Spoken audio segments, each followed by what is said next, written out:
tem, né, a perícia em contato com a água e o oxigênio, vamos gerar a chamada drenagem ácida de mina, né, onde eu consigo externalizar, né, a poluição que a gente tem aqui dentro desse sítio contaminado.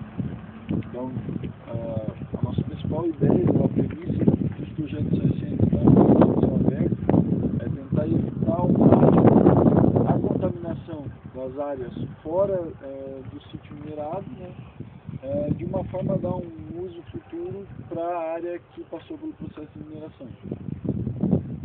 Aqui no Campo Morosini, a gente tem 220 hectares, né, que foram minerados a céu aberto. A gente está com obra aqui no Morosini desde 2006, ficou um ano aí paralisada, porque a empreiteira que estava aqui desistiu de fazer a obra, rompeu o contrato e tal. Mas felizmente, né, a gente prontamente conseguiu contratar uma outra empreiteira e reiniciou as obras. Estamos com previsão aí de conclusão aí até junho do ano que vem para essa área aqui. Então tudo que vocês estão vendo aqui, muito provavelmente, se o tempo ajudar, em maio, junho, já está tudo recuperadinho. E, inclusive hoje vocês vão ver algumas áreas que na última vez que vocês vieram, com certeza não estavam sendo operadas ainda. Faz tempo que vocês vieram. Na verdade, então, respondendo ano passado, muito pouco.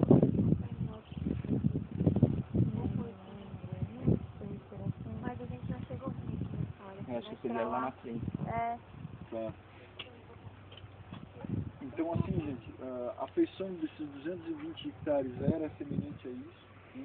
A gente tinha esse solo completamente instável, né? Alto suscetível à erosão, com alto potencial de geração de acidez, né? A granulometria, né, dos estéreis que não permitia, né, a inserção de muitas espécies, né? Vocês podem observar aqui que é benzer eucalipto e esse outro capinzinho que são mais tolerantes à acidez, que era o que a gente tinha nessa área, né? Então o projeto, né, na época, foi concebido na mesma metodologia da malha 2, que vocês vão verificar lá depois, né, que era o quê? Desviar todas as águas que podem entrar na área, né, as águas para fora do terreno, para que elas não entrem em contato com o material potencial de geração de acidez, né? Em contrapartida também desviar as águas da chuva, né, para não entrar em contato com o potencial de acidez. Por quê? Porque todos os diagnósticos ambientais para as áreas a céu aberto, eles relatam mais ou menos isso, que a água da chuva e as águas de montante entram na área boas, né, com características físico-químicas até potáveis em alguns casos. Após entrar em contato com esse material aqui, que é o nosso substrato, ela fica ácida, gerando drenagem ácida de mina que vai para o recurso hídrico. E o problema é que, tendo no recurso hídrico, quilômetros e quilômetros vai carregar esse pH baixo, né, esses íons metálicos, ferro, manganês, sulfatos, sulfetos, está indo tudo na corrente. Então, a filosofia é essa. Como foi feita essa filosofia? Bom, vamos trabalhar primeiro com corte e aterro de material, né, porque como isso aqui estava de uma forma toda desordenada, né, a gente não tem como destinar a água para as porções que se deseja. Então, o que foi feito? Primeiro faz um projeto de terraplanagem, né, visando destinar a água da chuva para locais prontos para receber a construção de drenagens, né. Nesses locais prontos para drenagens, em cima e em todo o campo, né, cobre-se tudo com uma camada argilosa, que a gente vai ver lá na frente, com a intenção de não deixar a água da chuva chegar até o contato com esse material poluente. As águas de montantes, fazer canais de desvio, né, para elas poderem estar saindo fora desse sistema de geração de acidez. Destinando assim as águas não poluídas, podemos dizer assim, ou não contaminadas, para fora do sítio, sem esse residual de contaminação. Essa área aqui já tem monitoramento há 5 anos, tá? Os resultados que a gente tem é bom, né? Mas acho que é melhor a gente conversar depois lá mais para frente. Thiago, a remoção de uma parcela do solo não é feita porque é inviável financeiramente ou porque a argila que é colocada em cima já é suficiente para pra não ter esse contato. Tu diz na época da mineração. É. É que o que aconteceu? Essa área aqui, o Campo Morosini, ele foi minerado na década de 80, de 82 a 89. Foi quando foi criada a Fátima em Santa Catarina. A Fátima foi criada em 81, mais ou menos. Então essa área aqui foi a única das mineradas a céu aberto que já começou a se tomar uma consciência de minerar recuperando. As outras áreas, Campo Vila Funil, Malha 2 Leste, Oeste, Norte, Campo Cantão, Campo Beluno, todas elas começaram a ser mineradas em 1943. Então era outro Brasil, era outra consciência, a necessidade por produção do bem mineral era maior do que a necessidade de um dia vamos precisar dessa área para quê? Então, o incentivo, as empresas eram estatais, a CSN era estatal, então a cobrança dos órgãos ambientais também era bem menor.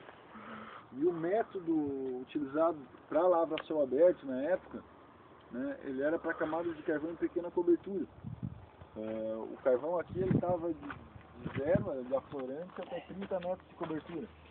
Então, para não se fazer aquela mina, que a gente é acostumado a ouvir falar, né, aquela subsolo, faz lá, toca lá, aquele plano inclinado, vai lá, desce, vai tirando por lá, eles preferiam tirar toda a terra que estava em cima e jogar para o lado, deixar o carvão exposto a céu aberto e aí recuperava mais. Em contrapartida de uma mina de subsolo eu consigo aí 45%, 50%, em alguns casos 60% de recuperação da jazida. Numa mina a céu aberto eu consigo quase 100%, porque eu não preciso deixar pilar. Eu não tenho perda de lavra por manuseio de maquinário no subsolo. Aqui é só jogar para o lado e tirar. Então a mina a céu aberto, o aproveitamento da jazida é muito maior se comparado com as minas de subsolo. Como estava a baixa cobertura, é muito mais barato explorar dessa forma. O consumo de explosivo é menor. Então é questão econômica e de aproveitamento da jazida. Só que hoje, os métodos de mineração a céu aberto, hoje aqui em Santa Catarina a gente não tem mais mineração a céu aberto de grande porte. Mas hoje no Rio Grande do Sul ainda se usa.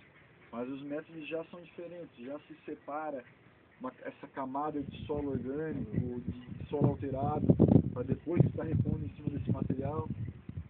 E já vai fazendo a recuperação concomitante ao avanço da lava. Na época, não se tinha isso. Tem uma parte lá no final do Campo Morosini, tem alguns hectares que foi feito assim. Já foi de 86 a 89. Aí foi minerado paralelo, recuperando a área e lavrando carvão.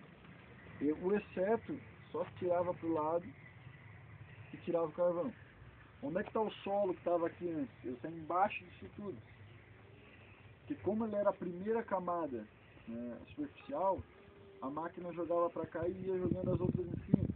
Então, na verdade, o que a gente vê aqui são os areniscos, os folheiros, os siltitos, que estavam logo acima da camada de carvão. E o meu horizonte argiloso, H, HB, HC, ali, ele está embaixo disso aqui. Então, para a gente tentar reverter é muito difícil, porque a distribuição dele aqui está muito heterogênea. Então, o que se faz? Fazer uma terraplanagem tudo e vamos ter que trazer argila de fora para reproduzir esse material. É daí que vem o termo solo construído. Porque, na verdade, a gente tenta simular a natureza na construção de um solo, que a gente vai poder ver melhor ali na frente, mais claramente. Porque o que a gente estava discutindo em aula é a questão por quê? Porque já se parte do princípio que a que espécie que eu vou introduzir, né? E até agora nós estávamos falando e não se pensou em revegetação, porque para essas áreas a gente tem alguns documentos, da década de 70, 60, que a única revegetação que pensavam em fazer em área mineral de céu aberto era com eucalipto. Era a única coisa que vinha, sabe? Eles iam lá e enfiavam ali o eucalipto ali. E vinha. No Rio Grande do Sul, a gente eu estive lá o ano passado, e eles não conseguem, o eucalipto não vem, porque o clima deles lá é diferente. E é um clima seco e tal, não vem nada, fica aquela pilha a vida toda. Em contrapartida, o nosso aqui, a revegetação está, em virtude do clima, está se tornando, não diria fácil, mas mais fácil que em outros lugares. Sim, a metodologia utilizada está apresentando bons resultados, né? A gente está conseguindo melhorar em muita diversidade de espécies. Cada relatório que vem, principalmente as APPs, a gente está conseguindo, coisa que talvez em outras épocas não se chegou a pensar que a gente chegaria a esse ponto. Sobre a metodologia então, de construção do solo, eu acho que é melhor a gente conversar lá, que aí a gente visualiza. Está 50 camadas de jardim. 50. O campo todo. 50. Plantaram o que? É Bracatinga, né? É. Mas aí o problema é essas graminhas aí. Depois isso aí que adianta. A gente está trocando, na verdade, né? Hoje aqui a gente não coloca mais braquiária. Não adianta, se vamos colocar braquiária, mas outra vai vir, vai colonizar. Sim, a braquiária mesmo aqui a gente coloca só o pojuca, a única braquiária que a gente usa. Mas ainda assim ela é dominante. Aí se quando não vai colocar braquiária, ela vai colonizar sozinha, vai vir pelo vento, vai vir... Não, isso é complicado. Isso aí é uma praga, né?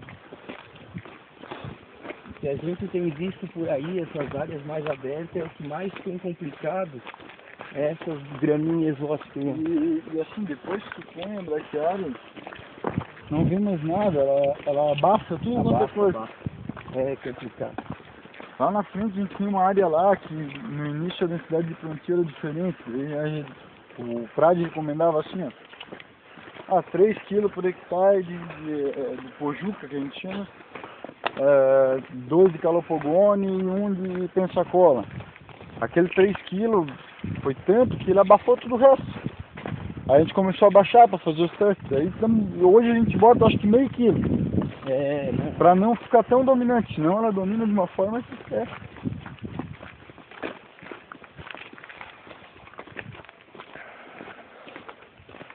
O corte. Acho que aí nós vamos. Que rocha que é aquela? Isso é uma arenite de cobertura, cara. Vamos ver. Isso é mais durinho.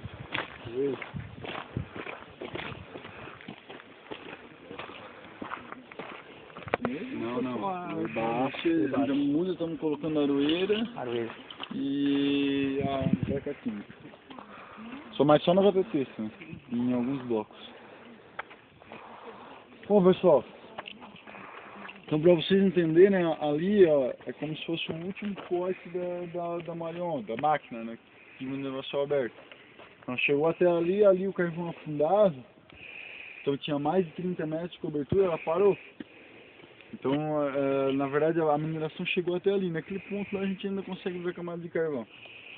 Então, essa é a primeira, como diria assim, a primeira etapa do nosso projeto, né? Faz a terraplanagem do material estéril, né? Do material potencialmente gerador de acidez. E a gente está colocando 50 toneladas por hectare de calcário, né? Aqui, nessa área, por exemplo, ele já colocou. Mas choveu tanto nesse final de semana aí que o calcário já provavelmente ele vai ter que repor mais um pouquinho para voltar ao que tinha.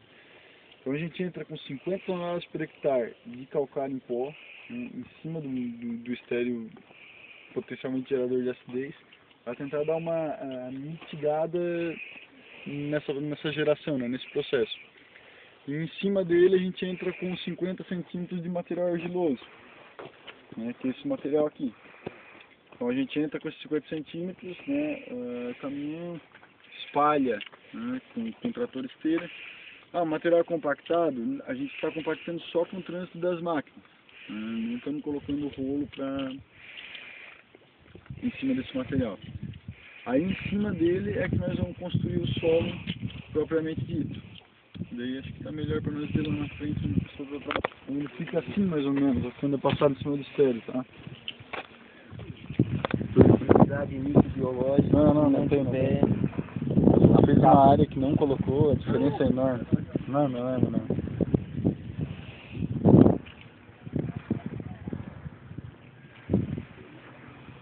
Em cima dessa camada aí de 50 centímetros de argila, então, a gente começa a construção do novo solo, que é o que vocês estão vendo aqui.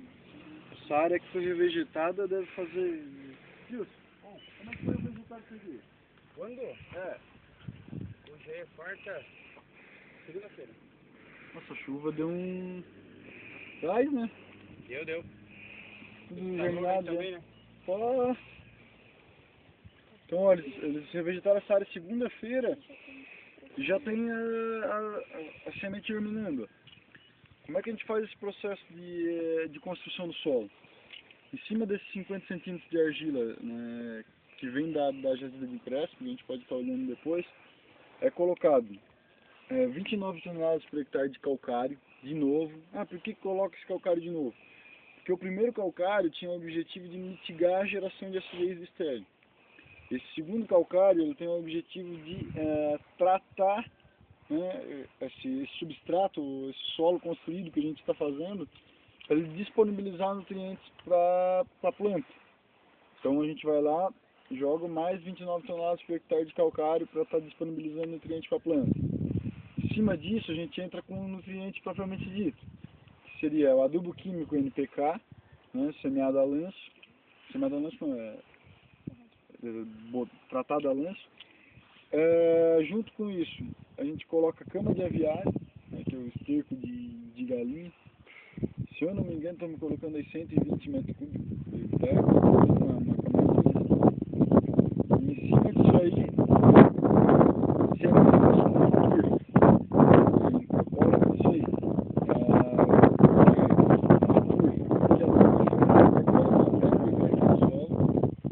Como o professor falou, traz toda uma questão de microbiologia que ajuda na construção desse novo solo.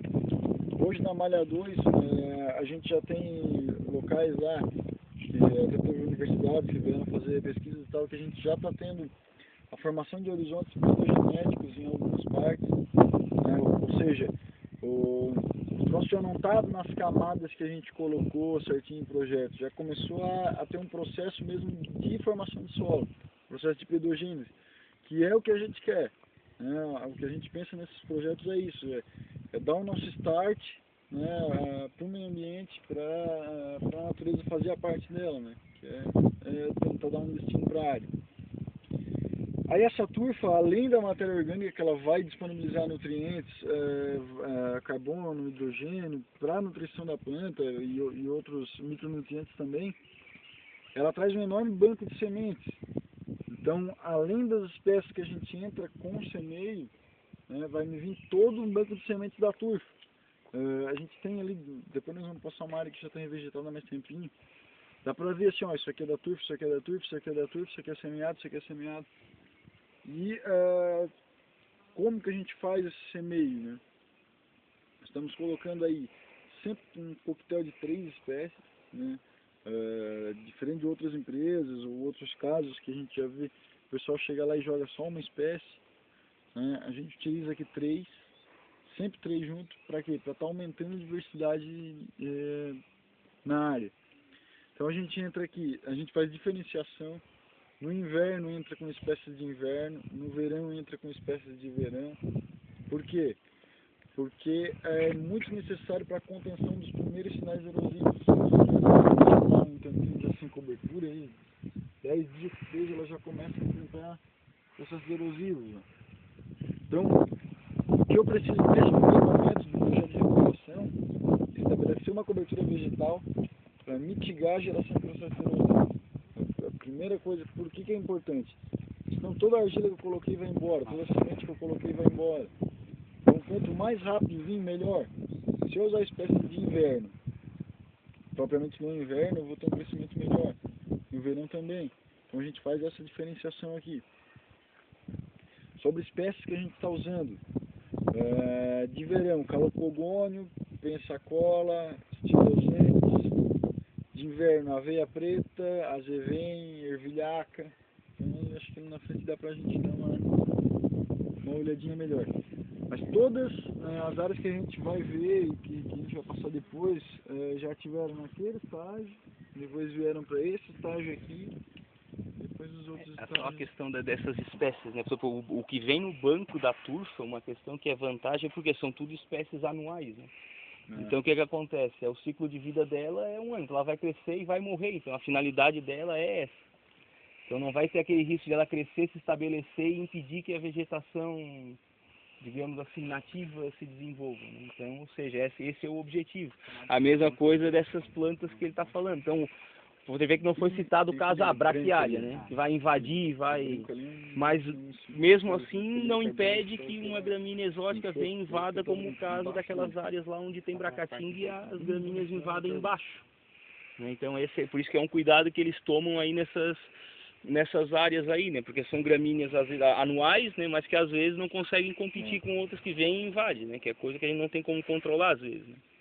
De hoje, assim, a nível de Brasil, não se produz espécie herbácea nativa. Por quê? Por que não se produz espécie herbácea nativa? Porque se produz espécie herbácea somente para alimentar gado. Só forrageira. A função dela é só para alimentar gado. Então, infelizmente, a gente tem que entrar com essas espécies de início que não são nativas, né, nem da região, porém, elas fazem, primeiramente, elas cumprem esse papel, que é mitigar a erosão, e com a turfa depois, o que a gente está acompanhando nos relatórios de monitoramento, é que a mata nativa está conseguindo se estabelecer, ela está substituindo aquelas espécies que a gente semeou, né, por espécies nativas do retorno, tal, do entorno da área. Então não exige que seja nativo. Não, porque não tem. Não, aí é que vem a questão. Ele exige que a vegetação arbórea introduzida seja nativa. Agora, tu não tem numa área, por exemplo, como é que tu vai introduzir, e essa é uma discussão que tem que ser feita, né? Como é que tu vai introduzir espécie arbórea aqui? Então, se tu plantar árvore aqui, tu vai ter dois problemas, né? Tu vai acabar com tu vai erodir tudo isso aqui, porque vai começar a crescer, a primeira chuva que der, vem tudo. Né? Então tu tem que garantir, por isso que vem a questão, recuperar uma área, por exemplo, aí vem a questão dos modelos pré-definidos, né? Tu pega uma área lá em São Paulo, onde 99% dos modelos são desenvolvidos, onde eles só trabalham com APPs em solos já de 100% dos solos são de áreas de agricultura abandonadas. Quer dizer, não sofreram processos desse aqui, né, que tu inverteu a camada. Então tu não tem problema de erosão, tu tem problema do quê? De cobertura vegetal. A maioria dos projetos de recuperação para fora, na verdade, são projetos de revegetação. Exatamente, então lá tu tem que trabalhar com o quê? Correção química, supressão de vegetação exótica, no caso gramínea, descompactação e introdução de espécies. Aí sim, você vai... Por isso que eles falam, e aí vem aquele conceito que aqui se aplica muito, né? De grande diversidade de espécies. Mas se eu plantar 80 espécies aqui em cima, eu vou perder tudo. Eu vou gastar dinheiro. Hoje o que é cobrado é assim, para a gente ter a área como recuperada, a gente tem que atingir uma série de critérios, né, que tem um grupo aí do GTA, né, que é, digamos assim, o corpo técnico que auxilia o juiz ao cumprimento da sentença de recuperação das áreas para todas as carboníferas, todas as empresas envolvidas. Então, assim, o critério que está se pedindo para dar uma área como recuperada? Que as APPs elas têm que atingir uma série de critérios previstos em uma resolução do CONAMA, que eu não me lembro agora o número, mas tem ali, tem que atingir um certo DAP, tem que atingir uma certa área basal, tem que atingir uma certa diversidade de espécies nas APPs. Fora das APPs, o que é cobrado é que tem que se ter acima de 90%, 95% de cobertura vegetal. Por quê? Para mim está eliminando a geração de processos erosivos e diminuindo a capacidade de infiltração da água no solo. Então o que é cobrado fora de APP é isso. Dentro da APP daí é cobrado diversidade e... eu sei que essa resolução é assim, é os parâmetros para se chegar à Mata Atlântica em... 004. 004. De estágio de regeneração? Isso. 004-94. Então é essa aí. Ali a gente tem uns estágios para atingir, né, que devem ser levados em conta. Hoje os nossos monitoramentos são orientados para ver quanto que a gente está longe ou perto de chegar a esses quesitos. Exatamente. Aí, quer dizer, isso tudo é baseado em quê? Nas espécies arbóreas, né? E aí tu tem que partir do zero aqui, né? E essa é uma crítica que a gente faz. Aqui é uma outra realidade. Não dá para a gente exigir uma coisa para uma área onde você começa a construir já o solo, de uma área onde você já tem um solo, um banco de sementes, e que você vai simplesmente trabalhar na revegetação. Aí sim.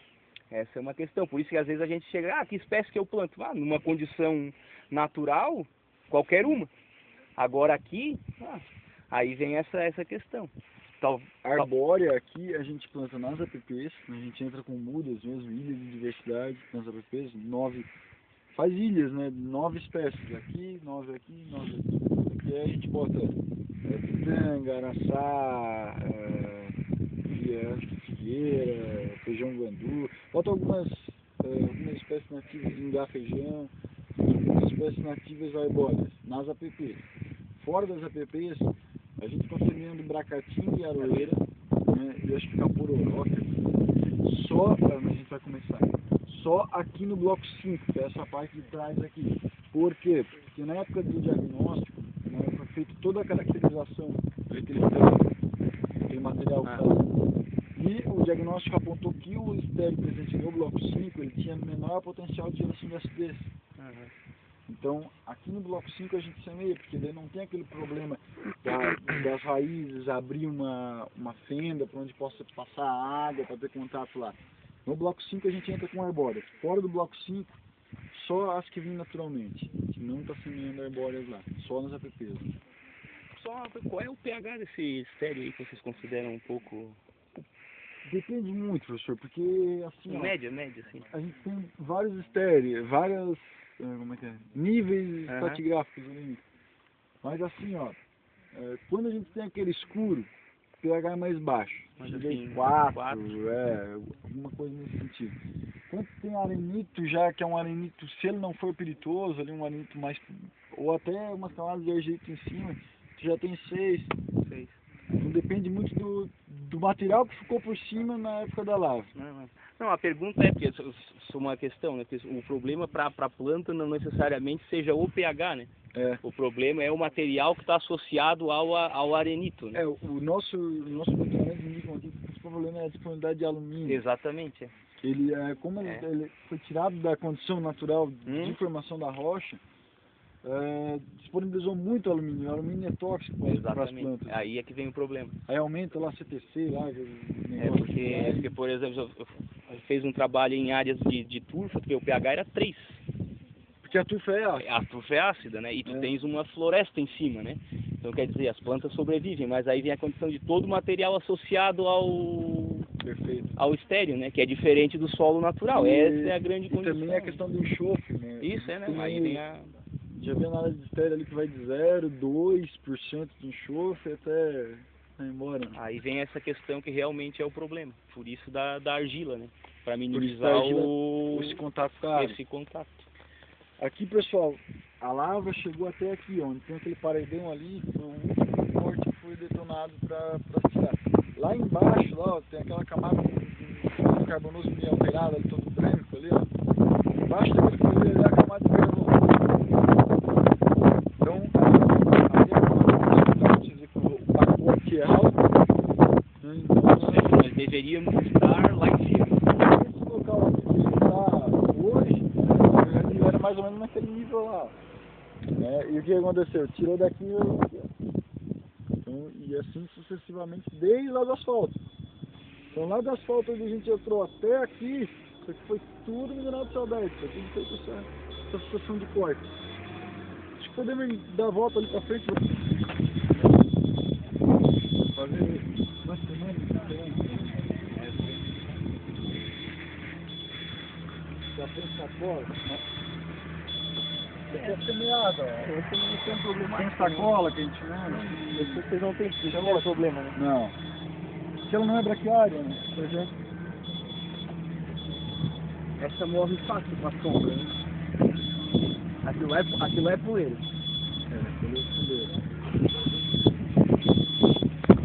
Bom, Júlio.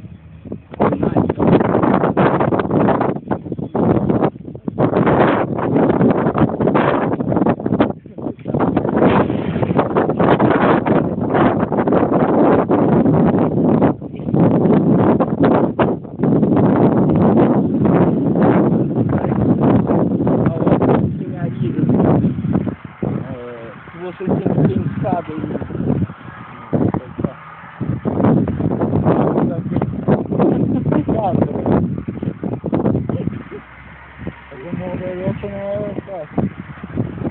furamento. Sem falar o pau que tu leva por aí tudo, né? Tu tá fazendo isso aí, tá? Vem pensar o negócio do jeito. Não, até agora a gente não teve. É? Até agora a gente não teve nenhum problema com a metodologia. Não, aqui você já vem aqui, porque aqui sabe que o negócio tá. Padrão? É isso aqui que eu acho. Esse não afunda, a gente não faz isso.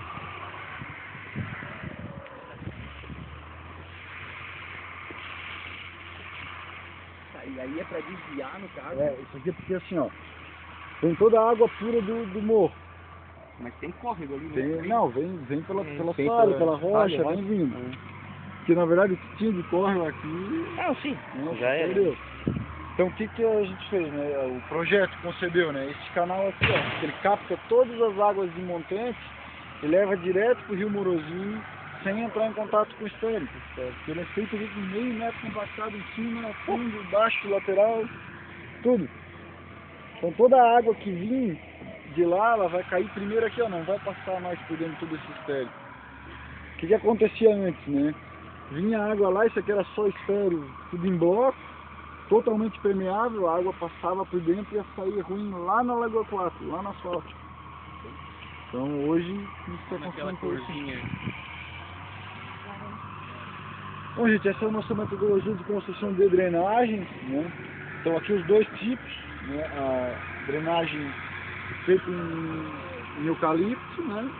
E a drenagem feita com aqueles gabaritos lá que a gente passou. Cerâmica, né? Que é essa aqui. Cerâmica. Não, Não. é chegando um bem. tecido bidinho com uma tela de ferro. Só.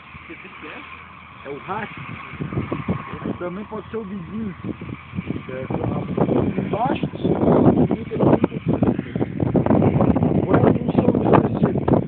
Deixar a água, né, e o segmento para não sugar a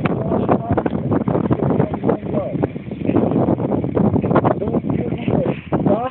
Passa a água, né, o segmento fica, não assoreia a drenagem, né, e a gente entra também, vocês estão vendo que tem umas mudinhas aqui, ó, de capim-goma. O que esse capim-goma ele faz? Depois a gente vê lá na frente, ele prensa aqui a drenagem de uma forma que transforma isso aqui em praticamente um córrego natural. Então a nossa ideia, né, a premissa aqui é o quê? É fazer isso aqui ficar o mais parecido possível com uma drenagem natural. Por isso que a gente faz o fundo em pedra, né? Esse capim aí que vocês estão falando, esse capim vocês estão comprando ele... Não. Pega tudo aqui do campo mesmo. daqui. Porque ele brota por... Só cortar um pedacinho ali. Ah, Não, perto. Vem qualquer um. tá. Não, pensei que vocês estavam já... Vocês chegaram a ver um tal daquele capim vetiver que vocês chegaram a ver o tamanho da, Então, da raiz. Aquele a gente está olhando até para a estabeleção de talude. Pois é, de talude, É. Os caras estão usando muito lá pro norte para conter esse talude. Só que e ele não cresce, e o bom é que ele não cresce, ele não reproduz. E aí ele não invade, é só por mudo. O problema é que ele é muito caro, né? Dizem que é muito caro, não sei. Eu só li algumas coisas sobre ele, assim. Aqui de Araranguá que está começando a... Tá começando, né? produzir. Ele surgiu agora, assim, com uma... todo mundo tá falando. Tá falando e tal. Demonstrou bom resultado por causa da raiz. Ele é assim, tu vê ele pra cima da terra... É normal. É. É sentido que Ele chega a 3 metros de raiz. É, que enquanto tá na superfície assim, a raiz dele é o triplo. E aí é justamente embaixo ele vai para segurar. Essa água tá vindo na água natural. Assim. Isso aqui vem quando chove, né? Ah, tá. Quando chove, o escoamento superficial aqui do morro começa a verter água. Né? Aí a gente deixa isso aqui para captar essas águas e não deixar ela entrar em contato com os contaminantes. Aí daí daqui vai pra lagoa? Daqui cai no Rio Morozinho. Essa drenagem vai até fora. A drenagem que vai até lá naquela pontinha que a gente passou na entrada ali. Pode seguir ela pela lateral aí. Toda as águas de montante e levar para o rio sem contaminação. Quem está fazendo o monitoramento disso? Aí pode.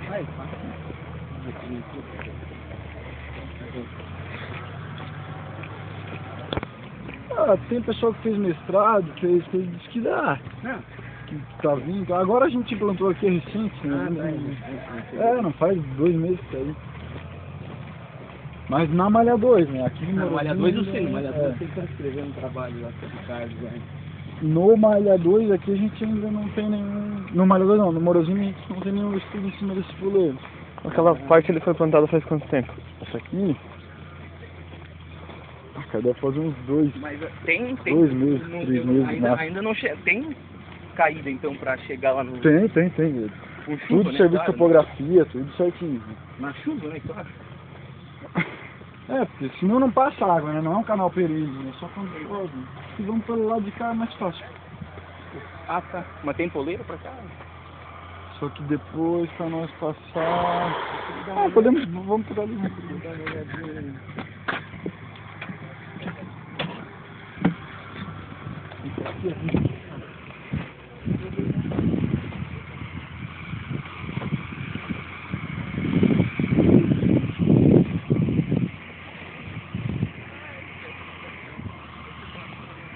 Fincado, tem raiz nenhuma. Mas não foi plantado nada aqui. Aqui é recente também. É isso que eu falei, esse aqui é da turfa, ó. Ah, sim, foi até. Esse ali também é da turfa. Esse aqui é semeado, ó. Uhum. Esse aqui também é semeado.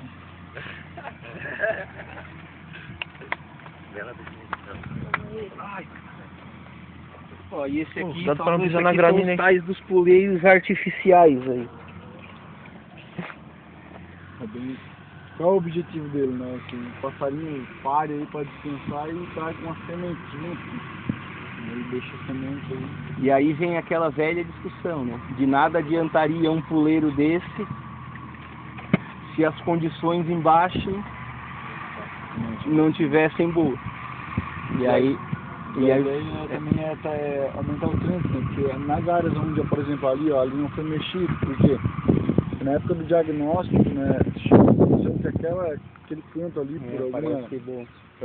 tinha ficado uma camada de terra em cima, alguma coisa assim, ele ficou, se regenerou naturalmente, né? De certa forma que não vale a pena mexer. Então a gente tem vários remanescentes ali do outro lado também, e esse puleiro também serve como rota para os pássaros se trocar de um remanescente para outro, né? Sim, e aí sim. conseguir repovoar o restante da área. Ó, e vocês veem que eles usam, tá? Né? Bem fácil. Não, a diversidade de fauna tá bom, né? A questão é justamente essa, ele serve, agora tem 2 senões, né? Uma, se eles vão trazer sementes, e se realmente as sementes são de espécies que vão desenvolver.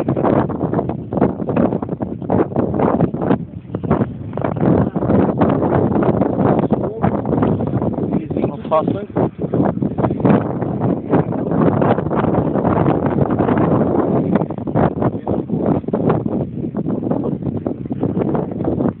Essa cor também, o colgônio, que chega para o colgônio,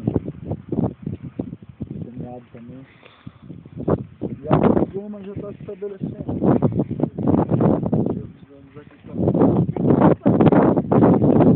Aqui faz uns 2, 3 meses no máximo.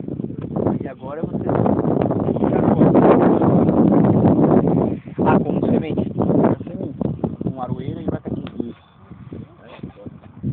Elas são aquelas podem ser plantadas assim, só abertas. Tem espécies que... Eu mostrei uma imagem pra eles, que assim, aroeira a gente não costuma encontrar muito no meio do mato. Mas em área introduzida assim é uma das espécies que demonstrou crescimento rápido, germina e depois vem a parte de baixo e depois ela desaparece, né? Ela sendo pioneira, ela acaba sumindo, né? Ela vai deixando crescer. Tem dados que o pessoal não costumava usar por aqui. Ela não...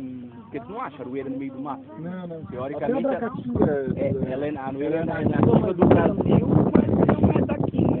A aroeira, né? Mais pra cima. Mas só que aqui ela acabou sendo introduzida nessas áreas abertas, cresceu, germina, vai, desenvolve a parte do subbosque embaixo, passa por ela e depois ela some. O que está acontecendo aqui é que a gente já está tendo uma formação de... Exatamente. Isso aí. E aroeira é uma das espécies que ninguém nunca usou. E lá na Malha 2 também, a questão do maricá. Não, Embaixo maricá. do maricá também. O maricá e um problema, né? Mas embaixo do maricá a gente está conseguindo... Já estão conseguindo. Mas Que é uma coisa que ninguém falava, né? Todo mundo meio... o maricá é um problema, que dependendo muito do lugar. Tem lugar ali que a gente está conseguindo ter espécies diferentes já vindo por dentro do maricá. Eu não sei se é no início, ele dá aquele espinheiro, depois é a hora que ele levanta, pode ser também, né? Ô Thiago, qual é a função daquele capim aí que você falou? Esse aqui na lateral? Esse na lateral aqui é que ele vai prensar toda a drenagem para segurar ela aqui. E daí com o tempo, essa madeira vai se degradar. A madeira vai embora. E aí fica o canal natural, né? Se compõe aqui. A ideia não é esse canal ficar para sempre, é só até o terreno se estabilizar. Mas é aquele lá não, né? Não, aquele lá é de inverno, por isso que ele está morrendo. Porque aquela área ali foi revegetada no inverno. Aí, final de agosto, julho, agosto. Aí o que acontece? Agora começa a morrer as espécies do inverno e as de verão começam a surgir no meio delas. Já aqui já foi revegetado direto com o verão, porque já foi agora em setembro, outubro. A gente já não tem verão. Tem diferença. Então a melhor época para esperar seria em setembro, agosto? Não, Qualquer época. qualquer época. A Que questão... vai se substituindo. Quando chegar inverno, a geada vai matar toda essa aqui. Aí vai vir a de inverno. Quem sofre mais, quem sofre mais são as arbóreas. Muda. Se tu for plantar, sim, essa sim tem que tomar cuidado. Com principalmente a geada, né? E aqui no Morozinho dá muita geada. Teve um dia que no inverno, às 7 horas, estava -4. Aí tava tudo congelado, cara. O arame na cerca, assim, o orvalho congelou, assim, né?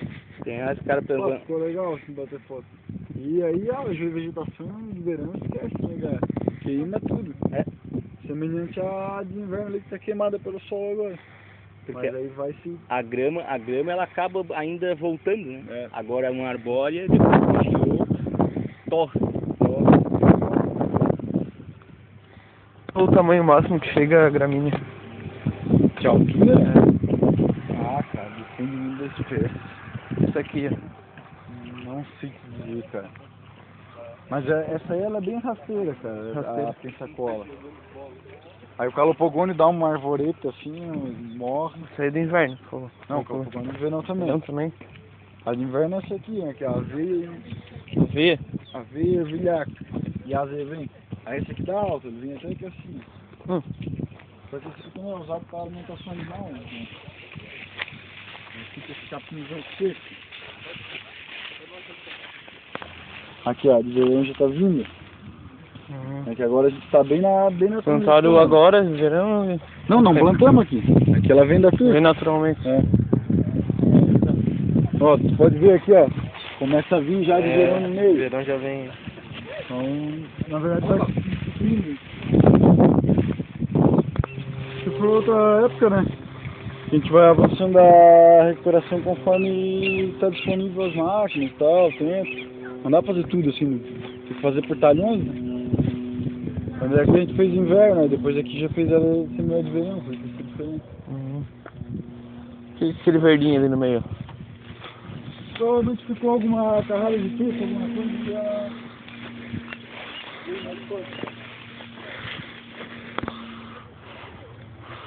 O que vocês estão fazendo lá? Misturando, repõe a cama de aviário e puxa na carreta.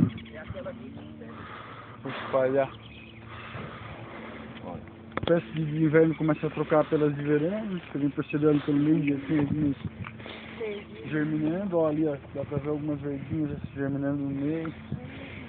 Então é um processo de sucessão natural aí anual, né? Tem. Aqui na área nós estamos fazendo 19 pesômetros. Qualidade da água subterrânea. Desde o início do diagnóstico foi o única esfera assim que a gente não teve melhor específico. Porque a velocidade de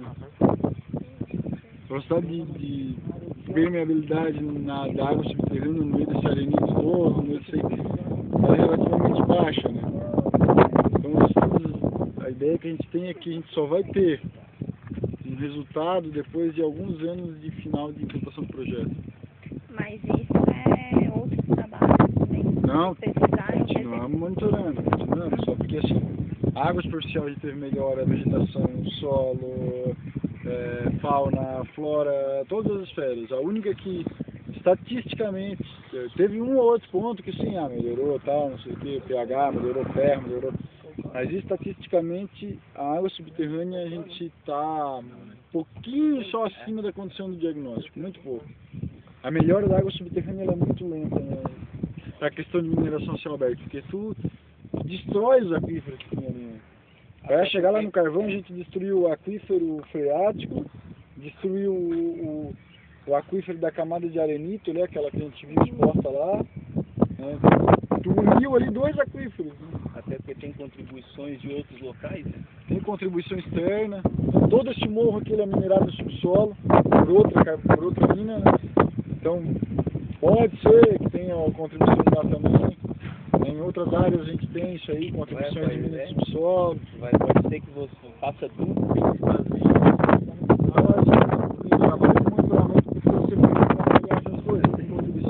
tem um vizinho aqui que uma lavação que joga óleo, tem um vizinho ali que não sei o que, tem uma outra carbonização que trabalha lá atrás.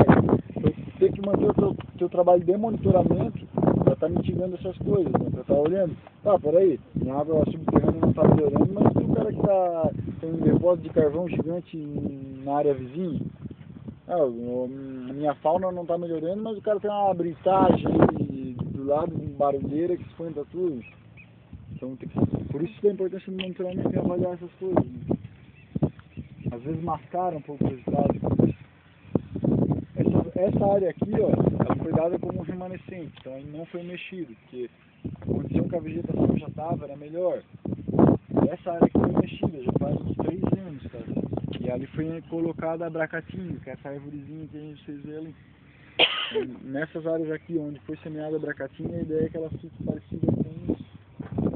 Só que aqui não foi bracatinga, é um pouquinho diferente. Mas a arbórea é da minha família, gente. Não? A aroeira é conhecida da família da manga. É outra. Não, assim, pouco importa a família, né? Mas assim, a questão da família, a aroeira, ela é uma que tem essa questão de que se observou assim de ela se desenvolver muito bem por semente. Né, que, assim como a bracatinga, né? Se conseguisse semente e jogasse a pleno sol, ela vem muito. Então, aí, a questão das leguminosas em si muito está associado à questão do solo. Isso é fácil, que é a questão da fixação do nitrogênio. Mas aí vem aquela questão, só é possível fixar o nitrogênio se tu tiver associação microbiológica. Se tu tiver alguma questão microbiológica associada ao solo, que é por força da matéria orgânica decomposta, tu vai ter o potencial de associação. Ou fazer o que já estão se começando a fazer, que é introduzir as mudas inoculadas. Com a bactéria. E aí tu já está partindo para o estágio mais avançado. Dependendo é mais caro, claro. Uma pessoa vai ter que comprar muda, né? Não semente, né? Semente de bracatinga tu compra quilo.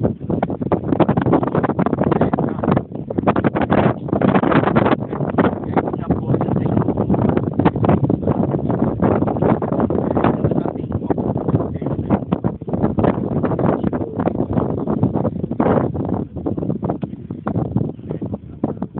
as sementes nativas elas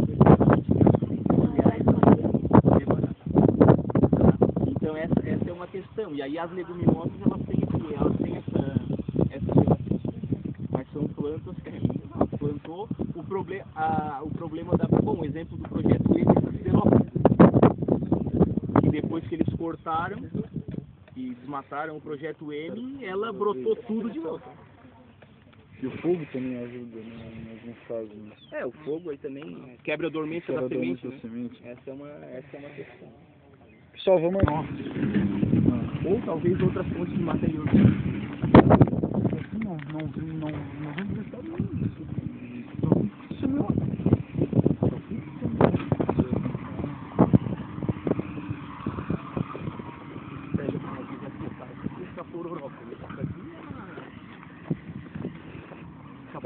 nome de espécie.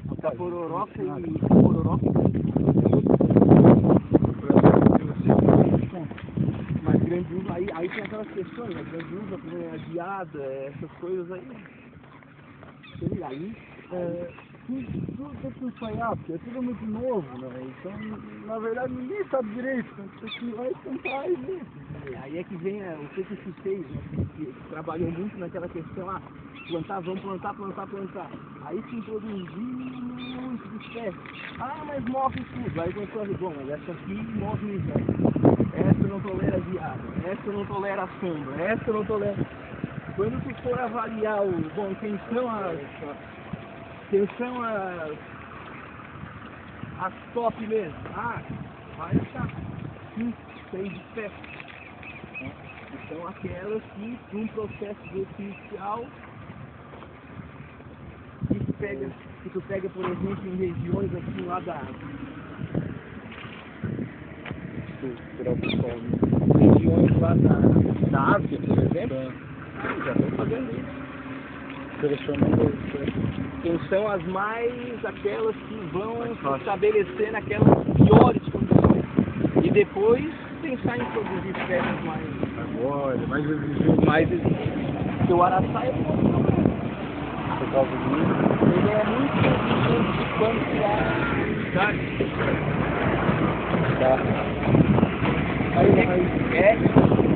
Vai ver que ele vai ficar um anão. Ele vai ficar muito. Ele vai crescer pouco, vai acabar morrendo por falta de. Ele bota o primeiro fruto E morre. Só se reproduzir. Eu andei vendo umas áreas aí, algumas espécies, eles botaram o araçá feio no sol assim. Não veio. Agora outros que estavam na sombra ficaram ali. Estão crescendo. É tudo uma questão de outras problemas, né? Essas aí Não, essa aí é... Tem área que o pessoal põe, tem toda essa aí, que aí tu abre, começa a abrir, a braqueira, ela dá uma torceira, né? Aí tu começa a abrir as torceiras, assim, o solo tá todo pelado, só as torceiras mesmo, daí por cima tu olha tudo verde, aquela maravilha, mas erosão embaixo. agora do Maricá ali, a última vez que eu fui lá, que eu vi o Maricá para baixo. Não, é lá perto da ponte. Foi lá mesmo. Segunda ponte lá atrás. Foi lá mesmo que eu fui. Dentro, se tu andar por dentro, assim, tu começa a vir uma... Pode ser que seja o tamanho. Outra vai embora. Porque agora, antes, aquele espinheiro, ele fechava tudo. Fecha que não entra nada, ele abafa tudo ali embaixo. E agora, como ele está crescendo, ele está começando já a ficar aquele tronco e depois ele espalha. E aí, naquele intervalo ali de sei lá, 80, 50 centímetros, está começando a vir. Ele tem a carejada, tem uma certa luminosidade e tal, pode ser. É outra coisa que alguém tem que estudar. Fazer um projeto de pesquisa aí, ó. O Maricá tem muito efeito alelofático, liberar substância. Tá, entendi. Mas Tipo pinos, assim? tipo pinos também. Que é uma ou outra espécie também que vai se desenvolver, mas também não vai passar daquilo, né? Tá. Lá. Eu trabalho pra ver, né? E assim, a gente vê visualmente. É a primeira vez que vocês plantam aroeira? É a primeira vez. Tu vai ver depois o resultado. Eu não vai ser, pra te falar a verdade. Como tu vai ver que vai ser. Eu não sei como é que se foi onde eu vi foi plantado em semente. Mas tu vai ver como vai ser vai dar um bom. Plantaram juntos com o Bragacino. Tu vai ver como vai dar um bom resultado em termos de. Eu tenho mais capa depois que aqui. Olha, tem o canto lá inteiro. Mas traz outra turma aí, traz um da acompanhamento. Primeira vez que eu plantaram então. Eu acho que é, cara. Eu não vi. Se foi plantado lá na Malhadora... Não, lá não foi. Não foi, então... Lá porque eu sei que lá eu vi o projeto, eu sei que lá só foi pra cá. Pessoal, vamos